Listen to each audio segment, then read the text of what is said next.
হাবিবের রওজা মুবারক জিয়ারত করিয়া তিনি দোয়া করলেন, ইয়া রাসূলুল্লাহ, হাবিবাল্লাহ, নানা যান, মনে হয় আমার শাহাদতের যাত্রা শুরু হয়ে গেছে, আমি আর জীবনে কখনো মদিনায় আসতে পারবো না। আল্লাহর হাবিবের কাছ থেকে বিদায় নিয়ে ৭২ থেকে ৮২ জনের কাফেলা নিয়ে মক্কার উদ্দেশ্যে রওনা হয়ে গেলেন। মক্কার উদ্দেশ্যে রওনা হয়ে যাওয়ার পরে মক্কাতুল মুআজ্জামার মধ্যে যখন হযরত ইমাম হুসাইন পৌঁছে গেলেন, ইমাম হুসাইন রাদিয়াল্লাহু তাআলা মক্কাতুল মুকাররমায় যাওয়ার পরে কুফা নগর থেকে একের পর এক চিঠি আসতেছে। আর ওইদিকে কুফার গভর্নর ছিল নু'মান ইবনে বাশিরকে তারা পরিবর্তন করে দিল। বসরার গভর্নর ছিল উবাইদুল্লাহ বিন জিয়াদ, একজন কট্টরপন্থী একজন লোক। সে বসরার দায়িত্ব তার ভাইকে দিয়ে কুফার দায়িত্ব পালন করল। কুফা থেকে একের পর এক চিঠি আসতে আসতে শেষ যে চিঠি ইমাম হুসাইনের কাছে আসলো, ওগো ইমাম হুসাইন, আমরা যে আপনাকে বারবার দাওয়াত দিচ্ছি কুফায় আসার জন্য, আমাদেরকে আপনার বায়াত করানোর জন্য, আপনি যদি কুফায় না আসেন, কাল হাশরের ময়দানে আপনার নানার কাঠগড়ার সামনে আপনার বিরুদ্ধে আমরা নালিশ করতে বাধ্য হব। জোরে বলেন নাউজুবিল্লাহ। কুফার মানুষ ছিল রং বদলানোর জন্য এক নম্বর। শের হুদা হযরতে আলীকেও কুফার জমিনে শহীদ করা হয়েছে। মদিনার বড় বড় সাহাবায়ে কেরাম আব্দুল্লাহ ইবনে ওমর, আব্দুল্লাহ ইবনে জুবাইর, আব্দুল্লাহ ইবনে আব্বাস রাদিয়াল্লাহু তাআলা ডাক দিয়া বলে, ও ইমাম হুসাইন, না না না, আপনি যাবেন না। কুফার মানুষের অবস্থা সম্পর্কে অবহিত করলেন। কুফার মানুষ অতি তাড়াতাড়ি তাদের রং পরিবর্তন করে নেই। হযরত ইমাম হুসাইন কুফার অবস্থা যাচাই বাছাই করার জন্য ওনার চাচাতো ভাই মুসলিম ইবনে আকিলকে কুফার উদ্দেশ্যে রওনা করার জন্য নির্দেশ দিলেন। হযরত মুসলিম ইবনে আকিল রওনা হয়ে যাবেন কুফার উদ্দেশ্যে। এমন সময় ওনার দুইজন সন্তান, একজনের নাম হচ্ছে মুহাম্মদ আর একজনের নাম হচ্ছে ইব্রাহিম। দুইটা সন্তান পাশাপাশি, বেশি বড় নয়, দুই ভাই একরকম, সামান্য কিছুদিনের বড় দুই ভাই। বাবাকে ডাক দিয়ে বলতেছে, বাবা, আমাদের মা যখন দুনিয়ার জমিন থেকে বিদায় হয়ে গেছে, আপনি আমাদের মা, আপনি আমাদের বাবা, আপনি যদি আমাদেরকে ছেড়ে চলে যান, আমরা কার কাছে থাকবো? হযরতে মুসলিম ইবনে আকিল দুই সন্তানদেরকে নিয়ে রওনা হয়ে গেলেন কুফার উদ্দেশ্যে। রওনা হয়ে যাওয়ার পরে আস্তে আস্তে যখন কুফার জমিনের মধ্যে পৌঁছে গেলেন, কুফার সমস্ত মানুষ স্বাগত জানাইছে, মনে করেছে ইমাম হুসাইন। হযরতে মুসলিম ইবনে আকিলের কাছে মাত্র কয়েক দিনের ভিতরে একটানা ১২,০০০ মানুষ বায়াত গ্রহণ করেছে।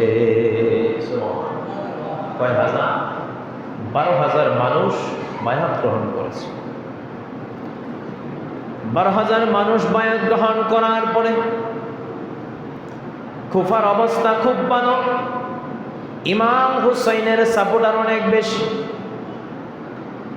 কিন্তু শাহাদতের লিপ্সা যাদের কপালে লেগে আছে, শাহাদত যাদের নসিবের মধ্যে লেখা হয়ে গেছে, তারা তো অবশ্যই শাহাদত বরণ করবে, তাদের নসিবের মধ্যে শাহাদত লেখা হয়ে গেছে। হযরতে মুসলিম ইবনে আকিল কুফার মসজিদের মধ্যে হাজার হাজার মুসল্লি নিয়ে নামাজ আদায় করছেন। আর ওইদিকে ইয়াজিদ উবাইদুল্লাহ বিন জিয়াদকে কুফার গভর্নর করে যখন পাঠাইল, ওই উবাইদুল্লাহ বিন জিয়াদ হেজাজি পোশাক, মক্কা মদিনার যাত্রীরা, মক্কা মদিনার বাসিন্দারা যেই রকম পোশাক পরিধান করত, সেই হেজাজি পোশাক পরিধান করিয়া মাত্র কয়েকজন সৈন্য তার সাথে নিয়ে যেন বুঝতে না পারে সে উবাইদুল্লাহ বিন জিয়াদ কুফার মধ্যে প্রবেশ করলো রাতের বেলা। সবাই মনে করলো মনে হয় ইমাম হুসাইন। পরে সকালবেলা গভর্নর হাউজের ছাদের উপরে দাঁড়াইয়া ঘোষণা করে দিল, মুসলিম ইবনে আকিলকে যেই ব্যক্তি জায়গা দিবে তাদের সকলের মাথা থেকে, ঘাট থেকে মাথা আলাদা করে দেওয়া হবে। জোরে বলেন নাউজুবিল্লাহ। কিছুক্ষণের মধ্যে হযরত মুসলিম ইবনে আকিল আসরের নামাজের ইমামতি করতেছেন। 4 রাকাত নামাজ আদায় করিয়া সালাম ফিরিয়া পিছনের দিকে তাকায় দেখেন একটা মানুষও নাই, সব মানুষ নামাজ থেকে উধাও হয়ে গেছে। ও কুফার মানুষ, কেমন মুসলমান তোমরা, কেমন আহলে বাইতের প্রেমিক তোমরা, ইমাম হোসাইনের জন্য জীবন দিতে পারো নাই, ইমাম হোসাইনের জন্য ভালোবাসা মহব্বত তোমাদের অন্তরে নাই। ওই যে লোক দেখানো এই ভালোবাসা একমাত্র যারা লালন করে তারা হচ্ছে শিয়া এবং খারিজি। কথা বলেন ঠিক কিনা? কারবালার মাস আসলে হাচ্চন হুচ্চন বলে বুকের মধ্যে মাতম করে কি করে না, এগুলো হচ্ছে অতিরঞ্জিত। এগুলো তারাই করতো যারা কুফার মানুষ, ঠিক না? যারা কুফার মধ্যে ইমাম হুসাইনকে দরদ দেখিয়েছে, ভালোবাসা দেখিয়েছে, কিন্তু যখন ইমাম হুসাইনের উপরে বিপদ আসছে তখন তারা সরে গেছে, তখন তারা পালিয়ে গেছে। হযরত মুসলিম ইবনে আকিল, যার জন্য কিছুক্ষণ আগে হাজার হাজার দরজা খোলা ছিল, উবাইদুল্লাহ বিন জিয়াদ ঘোষণা দেওয়ার পরে সামান্য সময়ের ভিতরে সমস্ত দরজা বন্ধ হয়ে গেছে। মুসলিম ইবনে আকিলের পিপাসা পেয়েছে, অথচ তিনি পিপাসার জন্য একটা গ্লাস পানিও পাচ্ছেন না। হযরত মুসলিম ইবনে আকিলকে কেউ ঘরের মধ্যে জায়গা দিচ্ছে না। একজন বুড়ি মার করে তিনি যেখানে পানি পান করলেন, ওই বুড়ির ছেলে ওনাকে আবার ধরাই দিয়েছে। হযরত মুসলিম ইবনে আকিলের সঙ্গে ওনার সৈন্যরা যুদ্ধ করতেছে। যুদ্ধ করতে করতে এক পর্যায়ে তারা যুদ্ধ থামায় দিয়া বলতেছে, আমরা আপনাকে সদরে গ্রহণ করার জন্য, স্বাগত জানানোর জন্য আসছি। নিয়ে গেছে গভর্নর হাউসের মধ্যে। হযরত মুসলিম ইবনে আকিল গভর্নর হাউসের মধ্যে নিয়ে উবাইদুল্লাহ বিন জিয়াদ হযরতে মুসলিম ইবনে আকিলকে নির্মমভাবে হত্যা করে গভর্নর হাউসের ছাদের উপর থেকে ধাক্কা মেরে জমিনের মধ্যে ফেলে দিয়েছে। জোরে বলেন ইন্না লিল্লাহি ওয়া ইন্না ইলাইহি রাজিউন। হযরতে মুসলিম ইবনে আকিল শাহাদাত বরণ করেছে। মুসলিম ইবনে আকিলের 2 পুত্র মুহাম্মদ ইব্রাহিম, তাদেরকে একজন লোকের সাথ ধরায় দিয়েছেন যেন মদিনায় যেতে পারে।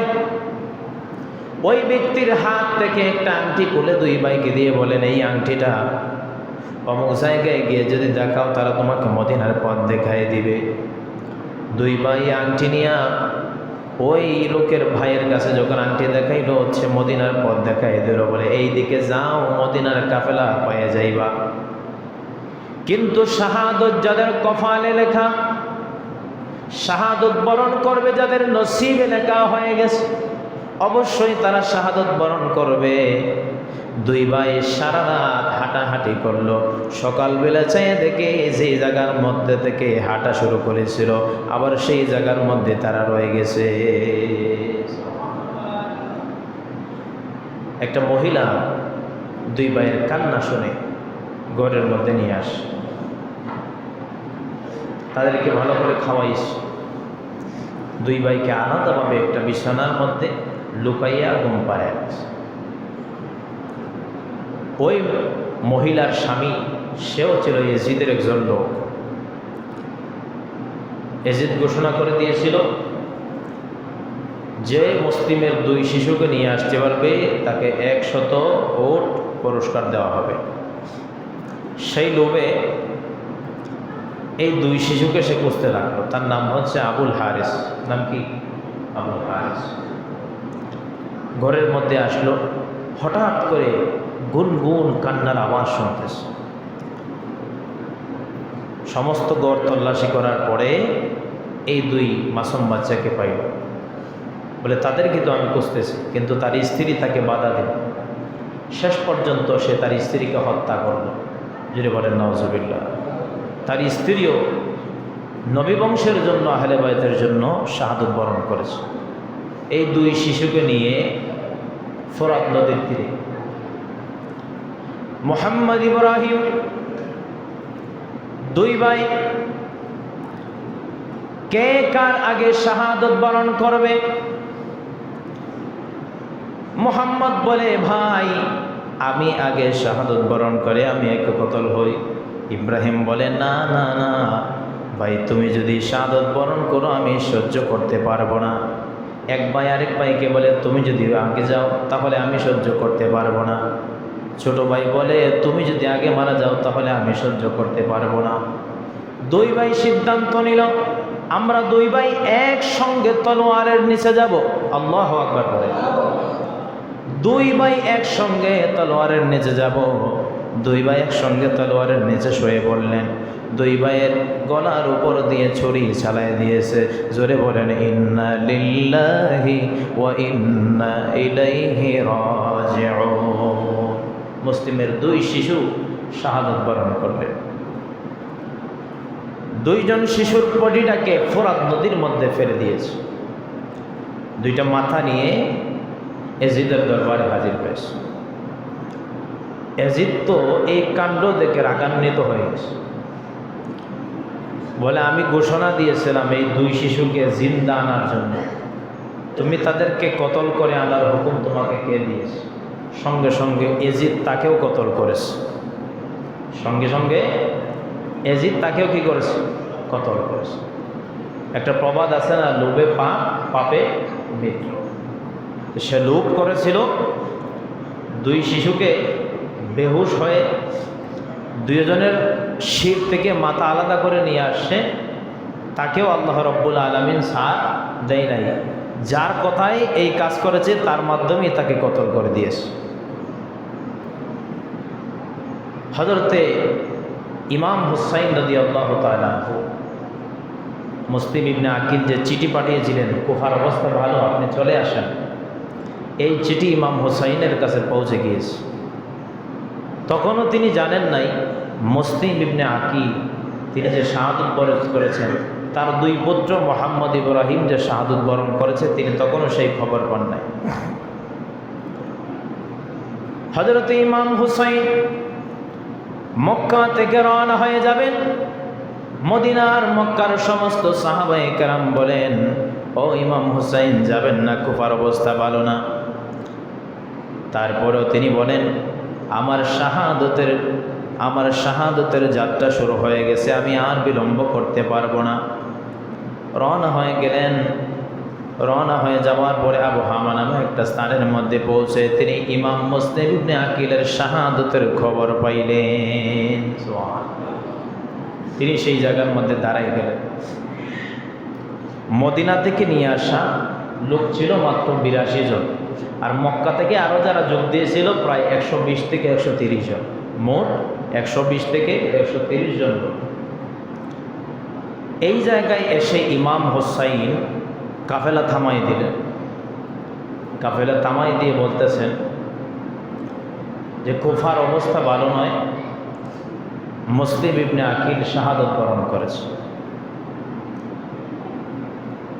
আমার শাহাদতের যাত্রা শুরু হয়ে গেছে, আমি আমার যাত্রা বিলম্ব করতে পারবো না, বিরতি দিতে পারবো না। আমি তোমাদের প্রতি কোনো দায় দাবি রাখবো না, তোমরা যে পারো নিজ ইচ্ছায় চলে যেতে পারো। মক্কা শরীফ থেকে যারা ইমাম হুসাইনের সঙ্গী হয়েছিলেন তারা অনেকেই ইমাম হুসাইনের কাফেলা ত্যাগ করে নিলেন, আর মদিনা শরীফ থেকে যারা ইমাম হুসাইনের সঙ্গে এসেছিলেন তারা সবাই ইমাম হুসাইনের সঙ্গে রয়ে গেল। একটু সামনে যখন তিনি অগ্রসর হইলেন, সামনে অগ্রসর হওয়ার পরে এক খ্রিস্টান মহিলা ইমাম হুসাইন রাদিয়াল্লাহু তাআলা আনহুর সঙ্গে দেখা হয়। ইমাম হুসাইন রাদিয়াল্লাহু তাআলা আনহুর সঙ্গে দেখা হয়ে যাওয়ার পরে ওই মহিলা বলতেছে, আমার ছেলেটাকেও আপনার সঙ্গে নিয়ে যান। সুবহান, আমার ছেলেটাকেও আপনার সঙ্গে নিয়ে যান। বলে, তুমি তো মুসলমান নয়। বলে, না, মুসলমান না হলেও আমার ভিতরে আহলে বাইত রাসূল সাল্লাল্লাহু আলাইহি ওয়াসাল্লামের প্রেম মহব্বত আছে। আমি বিশ্বাস করি আমার সেই সন্তান যদি আপনার সঙ্গে কারবালার ময়দানে শহীদ হয়, এর ওসিলায় আল্লাহ আমাকে মাফ করে দিবে। সুবহানাল্লাহ। এই মহিলার সন্তানকে ইমাম হুসাইনের সঙ্গে দিয়ে দিলেন। ওইদিকে ওবায়দুল্লাহ বিন জিয়াদ সৈন্য নিযুক্ত করে পাঠালো আমর বিন সাদ। নাম কি? আমর বিন সাদ। আমরা সকলেই জানি আশারায়ে মুবাশশারা 10 জন সাহাবীকে আল্লাহর হাবিব জমিনে থাকা অবস্থায়, পৃথিবীতে থাকা অবস্থায় জান্নাতের সার্টিফিকেট দিয়েছেন। জোরে বলেন সুবহানাল্লাহ। আশারায়ে মুবাশশারা কয়জন সাহাবী? 10 জন। কয়জন? 10 জন সাহাবীকে আল্লাহর হাবিব জান্নাতের সার্টিফিকেট দুনিয়াতেই দিয়ে দিয়েছে। সেই আশারায়ে মুবাশশারা 10 জন সাহাবীর মধ্যে একজন সাহাবী যার নাম হযরতে সাদ বিন আবি ওয়াক্কাস রাদিয়াল্লাহু তাআলা আনহু, যিনি আমাদের বাংলাদেশের চট্টগ্রামের মধ্যে বিরতি দিয়েছিলেন। যদি বলেন সুবহানাল্লাহ। নবীর একজন সাহাবী বাংলাদেশে কাফেলা নিয়ে যাওয়ার সময় বাংলাদেশের চট্টগ্রামে আশারায়ে মুবাশশারা একজন সাহাবী, যিনি দুনিয়াতে থাকা অবস্থায় জান্নাতের সার্টিফিকেট পেয়েছেন, ওই একজন সাহাবী সাদ বিন আবি ওয়াক্কাস রাদিয়াল্লাহু তাআলা আনহু, ওনার ছেলে আমর বিন সাদ। ওনার ছেলে আমর বিন সাদ ইমাম হুসাইনের বিরুদ্ধে 4000 সৈন্য নিয়ে ফোরাত নদীর পাড়ে দাঁড়ানো। জোরে বলেন নাউজুবিল্লাহ। একবার চিন্তা করেন, আল হাসান ওয়াল হুসাইন সাইয়্যিদা শাবাবি আহলিল জান্নাহ। সুবহানাল্লাহ। হাসান হুসাইন 2 জন জান্নাতে যুবকদের সর্দার। আর সেই জান্নাতের টিকিটপ্রাপ্ত সাহাবীর ছেলে ইমাম হুসাইনের বিরুদ্ধে লোভে পড়ে, ক্ষমতার লোভে আমর বিন সাদ ইমাম হুসাইনের কাফেলা গ্রাউ করলো 1000 সৈন্য নিয়ে। কাফেলা থামায় দিল। ইমাম হুসাইন লোকদেরকে ডাক দিয়ে বলেন, ভাই এই জায়গার নাম কি? ডাক দিয়ে বলে, জায়গার নাম কারবালা। ইমাম হুসাইন বলেন, আর সামনের দিকে অগ্রসর হওয়া যাবে না, এটা আমার শাহাদাতের স্থল, এখানে আমার নানা বলেছেন আমি শহীদ হয়ে যাব। সুবহানাল্লাহ।